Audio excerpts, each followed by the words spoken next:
Charlotte, who is our keynote speaker, I'm sure there are plenty of communication majors joining us this afternoon. We always have a lot of communication majors.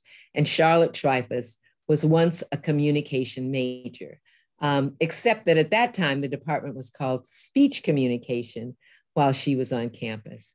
She was also an active member of Alpha Gamma Delta sorority, though the chapter is no longer active. She is on the board. She is a board member of Pure Earth, a nonprofit that identifies toxic hotspots around the globe and teaches communities how to improve soil, water, and air quality with cost-effective solutions. Charlotte was raised in England and got her first taste of life in a developing country when she spent a year after high school working in New Delhi, India. She then came to Maryland and started school at Montgomery College, transferring to the University of Maryland, a success story for those of you who are transfer students in the audience. After graduation, she earned her master's degree in media ecology from New York University.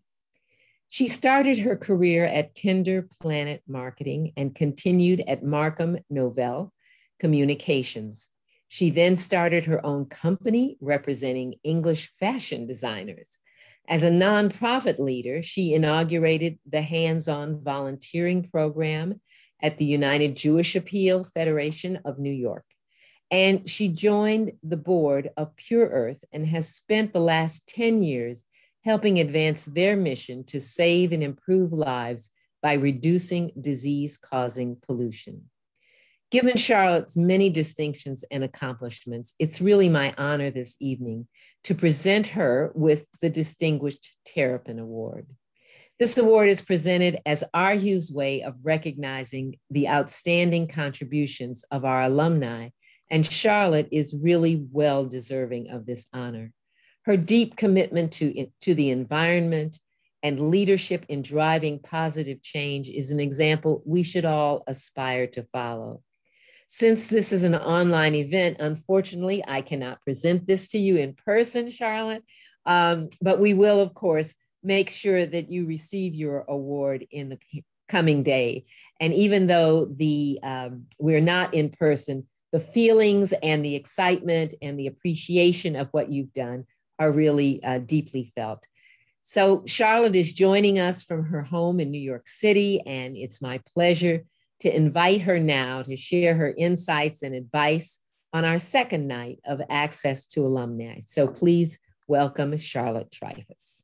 I guess we do virtual clapping. Thank you, Charlotte. Thank you so much, Dean Thorntondale, for your gracious introduction. I hope I live up to it. As I was deciding what to share with you today, I arrived at the following place. What from my life's experience is relevant to you as you take your next steps, especially now at this time of spectacular unknowns in the world?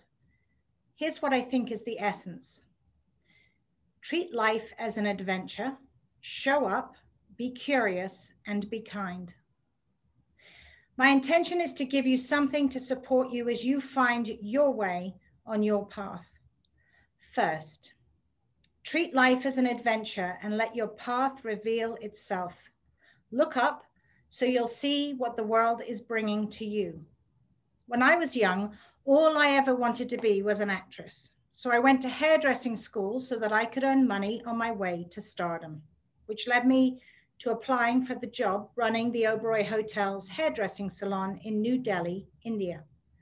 I didn't get that job, but I did manage to persuade my mum's friend, a New York fashion designer, to take me to India anyway, which led me to the year in the fashion world. And then, as you heard, to college in America, because I had seen the movie Animal House and I thought, wow, that looks like fun. And all of this was before I turned 20. Second, show up and contribute to the world's work. Don't wait for the perfect opportunity. Something important needs your attention. It needs your imagination and your creativity.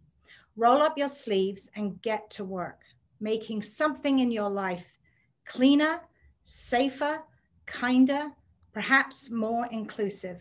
Show up and use your voice. Speak about what moves you. Be articulate. You know, I have to have a problem on that word. Be articulate in communicating it and be educated about your issues and their solutions. I'm sure you remember freshman English when you had to write that big research paper.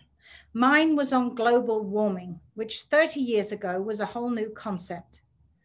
For me, the revelation was that the scientists had already known about it for about 30 years. At the time, the lack of a worldwide response to this fact scared me. Even though there was little action taken, global warming was still speaking to me. I listened to that whisper and the lesson in it. Find a way to communicate the issues and bring them into the mainstream in an accessible way in order to promote change. And that's why I took the degree in speech communication. 30 years later, finally, global warming is being addressed. My connection to environmental issues kept driving me, and the world kept whispering to me, and I kept listening. And then I joined the Pure Earth Board, an international not-for-profit that identifies and cleans up toxic pollution around the world. I believe in Pure Earth because toxic pollution is an under-discussed, enormous global problem, just like climate change was 30 years ago. Pure Earth's research reveals that there are now 1/3 of all the children in the world have devastating levels of lead poisoning. The lead comes from a variety of sources, including car batteries and pottery glazes, but it is all fixable. We are taking a team approach to turn optimism into action. My contribution to Pure Earth is changing the path for the millions of kids. I'm a valuable part of this environmental revolution because I listened and then my path unfolded. Third, be curious and stay open. When I was in your shoes, I would never have predicted that I would be where I am today. I don't believe in 5-year plans. I believe in listening to your heart and having strong core values. Then life takes over and your path shows you how to be of service. Lastly, look for the best in everyone you meet. Everyone has a story, and there's usually a life lesson in there for you. This should help you to be kind, not only to the planet, but to the postman. We are all in the same boat. Be generous with your time, your energy, and your friendships. In conclusion, I hope I have inspired you to hear and heed the whispers coming your way from the universe. And in 30 years, maybe you'll find yourself standing here recounting the path to those who are coming up the ladder behind you. We all count. Thank you.